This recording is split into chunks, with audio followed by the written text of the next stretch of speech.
దీన్ని 1963లో కన్స్ట్రక్షన్ చేశారు. సో మనం కూడా లోపలికి వెళ్ళి చంద్రమౌళేశ్వరి స్వామిని దర్శనం చేసుకొని వద్దాం.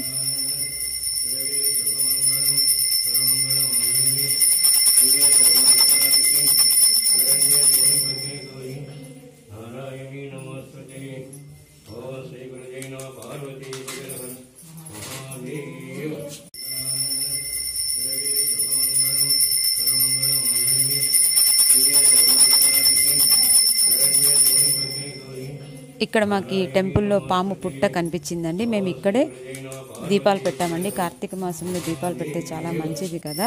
సో మేము ఏం చేశానంటే మా చెట్లో ఉన్నటువంటి నిమ్మకాయని కట్ చేసి వాటితో నేను దీపాలు వెలిగించడం జరిగిందండి. 9 నిమ్మకాయ దీపాలు అయితే వెలిగించాను. ఎందుకు 9 అంటే నేను సాయిబాబా గురుచరిత్ర చదివానండి.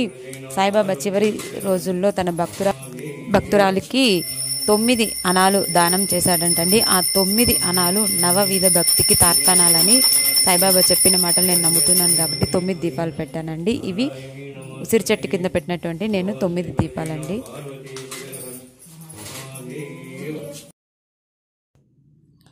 తర్వాత ఆ దీపాలు వెలిగించిన తర్వాత ఉసిరి చెట్టు ఉందండి. ఇంకొక 2-3 ఉసిరి చెట్లు ఉన్నాయి. మనం ఇప్పుడు అక్కడికి వెళ్దాము. ఉసిరి చెట్టు కింద కూడా దీపం పెట్టాలని మేము అనుకున్నాం కాబట్టి ఆ టెంపుల్ నుంచి కాస్త వెనక్కి వెళ్తే మనకి అడవి మొత్తం కనిపిస్తుందండి. సో ఇది ఒక ఉసిరి చెట్టు అండి. మీరు వీడియోలో చూస్తే మీకు అర్థమవుతుందండి. చాలామంది వనభోజనాలకు వచ్చారు. దాదాపుగా ఈ చుట్టుపక్కల గ్రామాల ప్రజలు మాత్రమే ఇక్కడికి వనభోజనాలకు వస్తారండి. చాలా పవిత్రమైన స్థలం అండి లత్తవరం. మేము ఎవ్రీ ఇయర్ ఇక్కడికి విజిట్ చేస్తాం.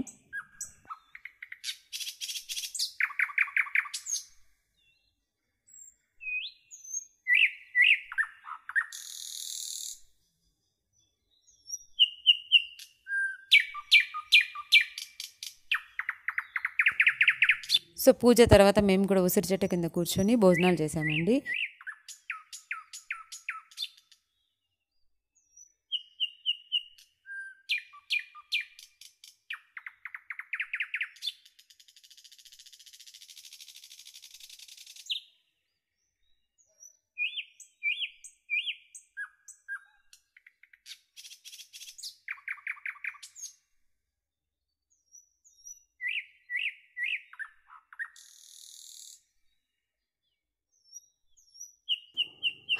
భోజనాలు అయిపోయాయి కదా. ఇప్పుడు తినింది అరగడానికి ఇప్పుడు ఏం చేస్తామంటే మనం ఈ అడవి మొత్తం కాస్త అలా అలా అలా ఎక్స్ప్లోర్ చేద్దామా. సరే వెళ్దాం పదండి.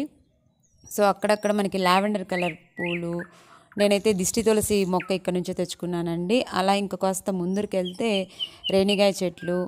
ఇంకా మేము ఇక్కడ బాగా ఎంజాయ్ చేసింది ఏంటంటే జారేబండ అంటారు కదండి. ఆ జారేబండలో చిన్న పెద్ద అనే తేడా లేకుండా ప్రతి ఒక్కరము మేము అక్కడి నుంచి జారి ఎంజాయ్ చేసామండి. చాలా బాగుండింది. ఇది టోటల్ ఆ టెంపుల్ వెనకాల భాగం అండి. చూడండి ఇక్కడ నుంచి చిన్న పెద్ద అనే తేడా లేకుండా మొత్తం ఎంజాయ్ చేసాము. టెంపుల్ బయట మాకు చింతకాయ చెట్లు కనిపించాయండి. అక్కడ కొన్ని చింతకాయలు అయితే మేము తీసుకున్నాము. చాలా అంటే చాలా బాగుందండి ప్లేసు. తర్వాత ఇప్పుడు నేను ఈ కార్తీక మాసంలో ఇంట్లో చేసిన పూజకు సంబంధించిన కొన్ని పిక్స్ పెడుతున్నానండి.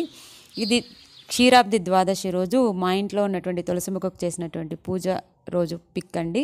తర్వాత కార్తీక పౌర్ణమి రోజు 365 ఒత్తులు పెడతారు కదండి, ఆ రోజు తీసినటువంటి పిక్. ఆ రోజే ఉసిరికాయలతో 9 దీపాలు పెట్టానండి. ఇదండి కార్తీక మాసం వనభోజనాల యొక్క వీడియో. మీరు కూడా ఎంజాయ్ చేశారని అనుకుంటున్నాను. Thank you very much.